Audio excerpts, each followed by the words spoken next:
یقین کامل۔ دنیا بھر میں پھیلے اس وبائی مرض کی وجہ سے لوگ گھروں میں محصور ہو کر رہ گئے تھے۔ کاروبار بند ہونے کی وجہ سے کئی لوگوں کو معاشی پریشانی کا سامنا تھا۔ انہی میں ایبک سلطان بھی تھا، جو پیشے کے اعتبار سے تاجر تھا۔ شہر کے بڑے بازار میں جائے نماز اور تسبیحات کا کاروبار کرتا تھا، جہاں دنیا بھر سے اعلیٰ اقسام کا مال لایا جاتا۔ دنیا بھر سے آنے والے زائرین مدینہ وہاں سے خریداری کرتے اور عقیدتاً اور ہدیتاً جائے نماز تسبیح عزیز و اقارب کے لیے خرید لیتے۔ لوگ مدینے کی خوشبو کو سانس میں اتارتے، آنکھوں سے لگاتے، ہونٹوں سے چومتے تھے، مگر اب کچھ مہینے سے کاروبار مندہ تھا، حتیٰ کہ حرم شریف بھی زائرین کے لیے اور بعد میں مقامیوں کے لیے بھی بند کر دیا گیا تھا۔ اس دن ایبک پھوٹ پھوٹ کے رویا تھا۔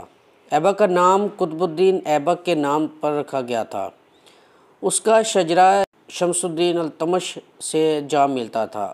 اس کا خاندان کب مدینہ میں رہائش پذیر ہوا اس کو معلوم نہیں تھا۔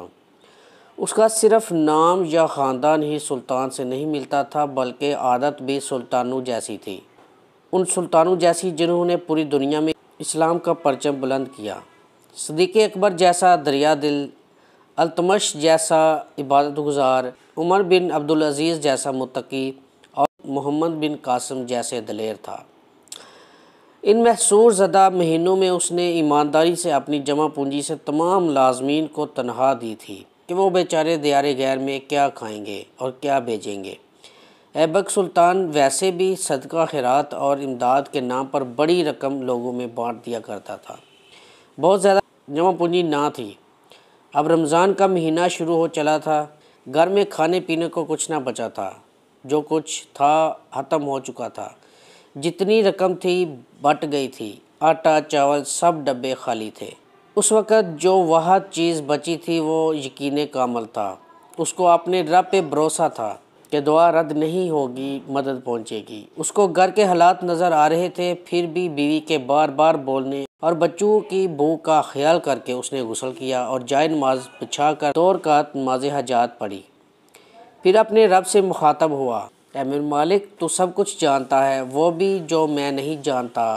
بھوک سے بلکتے بچے اور بچوں کی بھوک سے تڑپتی ماں، خالی برتن اور گھر سے باہر پھیلی وبا، تو سب سے واقف ہے۔ تو رازق ہے، بلا شبہ رزق کا وعدہ کیا ہے۔ 100 سبب پیدا کر دے، آسانی پیدا کر دے اور ایسا انتظام کر دے کہ لوگوں کے سامنے ہاتھ پھیلانے سے بچ جاؤں۔ میرے پیارے نبی صلی اللہ علیہ وسلم نے سکھایا، جو مانگنا ہے صرف اللہ سے مانگو۔ پروردگار، ہم تیرے محبوب کے شہر کے باسی، مدد فرما۔ وہ رب کے آگے گڑ گڑا رہا تھا۔ بچوں کی بھوک سے پریشان اس کی بیوی جنجلا رہی تھی۔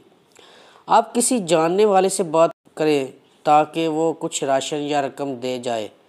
کمرے میں بیٹھے رہنے سے کیا ہوگا؟ اللہ کی مدد چھت پھاڑ کر نہیں آئے گی۔ ایبک کے دل میں یکدم سکون اتر گیا۔ اس کو لگا کہ دعا کو قبولیت مل گئی اور وہ مطمئن ہو کر جائے نماز طے کرنے لگا۔ اس نے بیوی کی کوئی بات سنی ہی نہیں تھی۔ وہ بیچاری بول بول کے تھک گئی تھی اور کچن میں جا کر ڈبوں کو نہ جانے کس آس سے کھول کے دیکھنے لگی تھی۔ ڈور بیل کی آواز سے گھر کے لوگ چونکے۔ ایبک سلطان نے پوچھا، کون؟ کوئی جواب نہ پا کے حیرت کے باعث دروازہ کھولا۔ دروازے پر ایک بڑا ڈبہ رکھا تھا جس پر آپ کے لیے لکھا تھا۔ گلی میں کوئی نہ تھا۔ لوگ اپنے گھر کے دروازے کھولے سامنے رکھے ڈبے کو حیرت سے تک رہے تھے۔ پھر الحمدللہ کہہ کر ڈبے اندر کر لیے گئے۔ ایبک سلطان نے ڈبہ بیوی کے حوالے کیا، جس میں راشن اور نقد رقم بھی تھی۔ ابھی تو ایبک کو شکرانہ بھی ادا کرنا تھا۔ ناظرین، اگر یہ ویڈیو آپ کو پسند آئی ہے تو اس ویڈیو کو لائک کریں، شیئر کریں اور چینل کو سبسکرائب کرنا نہ بھولیے گا۔ اللہ حافظ۔